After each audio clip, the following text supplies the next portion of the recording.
കുഞ്ഞുങ്ങളെ ചോദ്യം ഇതാണ്: ഒരു വൃത്തത്തിൻ്റെ പരപ്പളവ് വൃത്തപരിധിയുടെ 3 മടങ്ങാണെങ്കിൽ അതിൻ്റെ വ്യാസം എത്ര എന്നാ, ഡയമീറ്റർ എത്ര എന്നാ?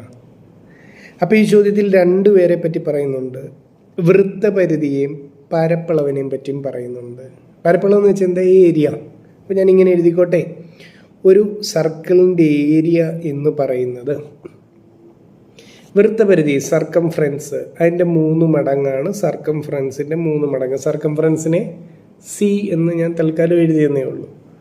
ഇവരുടെയൊക്കെ ഇക്വേഷൻ എൻ്റെ കുട്ടികൾക്ക് അറിയാമല്ലോ. ഏരിയ കാണുന്ന ഇക്വേഷൻ എന്താ?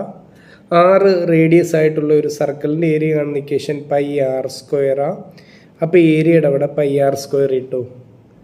സർക്കംഫറൻസ് വൃത്തപരിധി ഇക്വേഷൻ എന്താ? 2πr ആണ്. അപ്പോൾ സിയുടെ സ്ഥാനത്ത് ഞാൻ 2πr സബ്സ്റ്റിറ്റ്യൂട്ട് ചെയ്തു ഇൻറ്റു 3. ഓക്കെ ആണോ എൻ്റെ കുട്ടികളെ?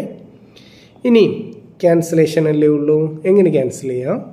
ലെഫ്റ്റ് സൈഡിൽ ഒരു പൈ ഉണ്ട്, റൈറ്റ് സൈഡിൽ ഒരു പൈ ഉണ്ട്, അത് ക്യാൻസലായി. ഇനി എങ്ങനെയാ? ഇവിടുത്തെ റൈറ്റ് സൈഡിലെ ഒരു ആറും ലെഫ്റ്റ് സൈഡിൽ r² അല്ലേ, 6 × 6 അല്ലേ, അപ്പോൾ ഒരു 6 അങ്ങ് പോകത്തില്ലേ? r² എന്ന് വെച്ചാൽ 6 × 6, അതിൽ ഒരു 6 വന്ന് പോകും. അപ്പം ബാക്കി എന്താ വരിക?